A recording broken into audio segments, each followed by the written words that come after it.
Welcome back, everyone. Let's turn this ordinary table into an extraordinary piece of art for our baby chicks to live in. I'd like to give a special thanks to two individuals, Miss Rosie for providing me this 8-foot table, as well as 956 Studio for providing me this 10-foot slab. Here are the basic tools used for this project. We have a saw, leveler, drill, painter's tape, wood glue, drill bits, a gripper, as well as a wood carving tool. After cutting the 10-foot slab into 8 feet long, let's use wood glue at the base of the panel to reinforce the adhesion between the panel and the back of the table. It's always recommended when screwing in wood to create your pilot holes using these drill bits to prevent wood split. First attachment complete. Moving on to our next step. My goal is to create a rustic design, so I opted to repurpose old, unwanted wood. And the more beat up it looked, the better the design. Satisfied with the height measurements, I began attaching my repurposed wood to the back of the wood panel. Not to forget our pilot holes. And here's the project in progress.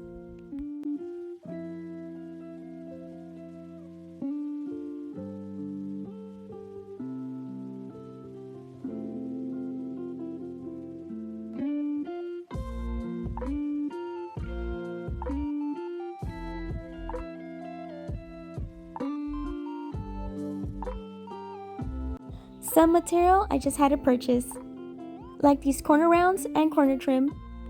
I wanted sliding doors installed, and as I know nothing about doors, I used what knowledge I do have on trimming to create the grooves the doors are going to slide on. After inserting my screws, I had to double check that the surface was completely flat so the sliding doors won't snag. The baby chicks needing circulation, I decided to repurpose 2 unwanted AC vents, and this is the material I would use for the sides. Having 2 feet left over from the wooden panel, I tried to get as many pieces I could use out of it. Here I'm building the outline for the vents.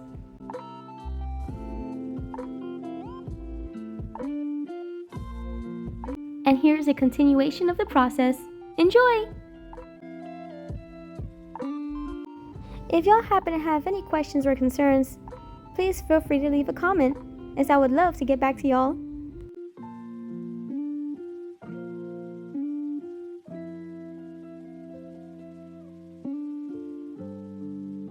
I really wanted the L shape to continue all the way from one corner of the side panel to the other corner of the side panel, so I used as many of the itty bitty parts as I could. Now you see this little groove here? The cut not being perfect, I did have a little gap. Combine wood glue with the sawdust from the cuts, and it will go ahead and seal it up. Making sure that the edges are as flush as possible, for the frame that I'm about to build here will be sitting within those edges.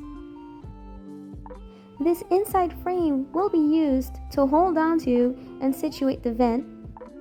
If you're wondering, I'm simply using 3-year-old stakes that you can purchase at Home Depot that's used to hold up plants or very young trees.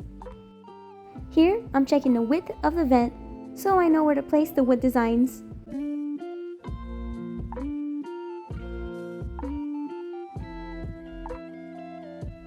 Keep in mind, the majority of the wood that I'm using here is years old and warped, so the leveler is going to come in clutch and trying to keep everything as straight as possible. Frame has been installed, time to continue the design.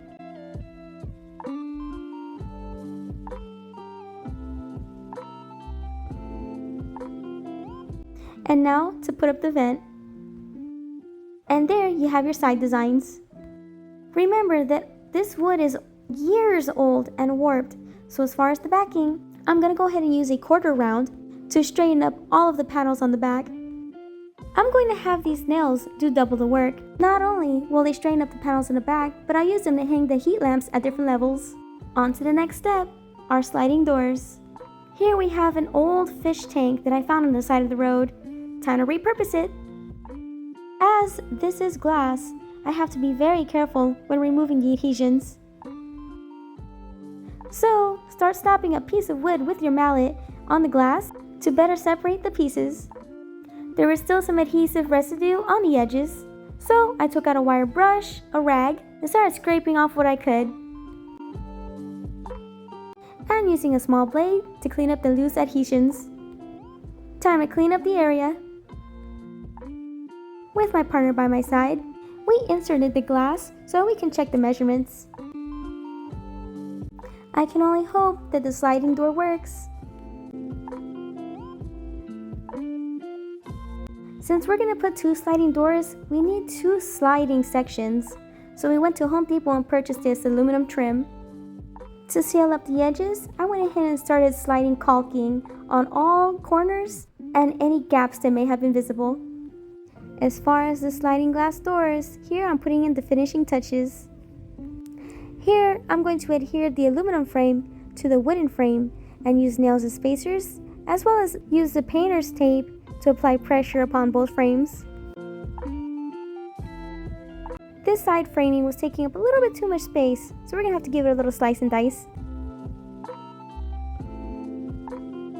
There you go.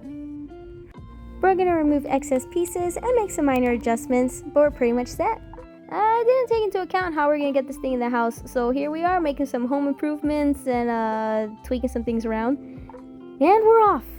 I want to give a special thanks here to the Shy Guy, as well as TikTok's Gibby008.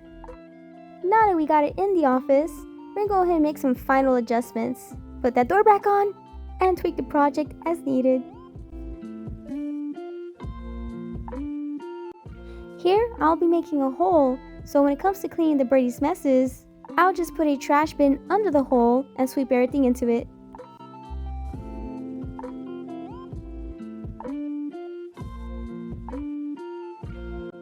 I present to you Exhibit A.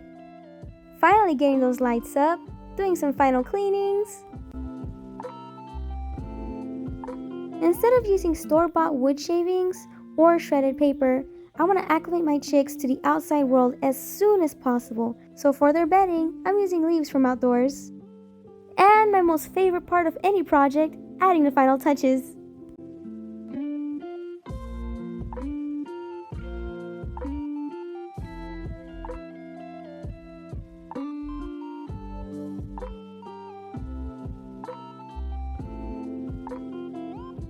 Adding to that rustic feel, here we'll be torching some wood. Lastly, our handles, sliding doors complete.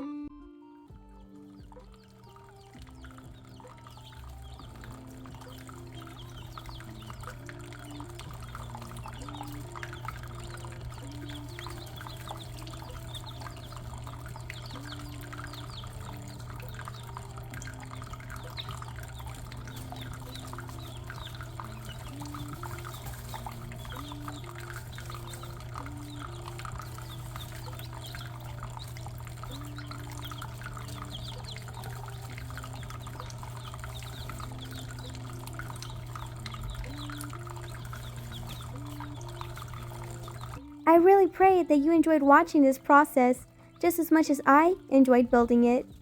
See you next time. Thanks for watching.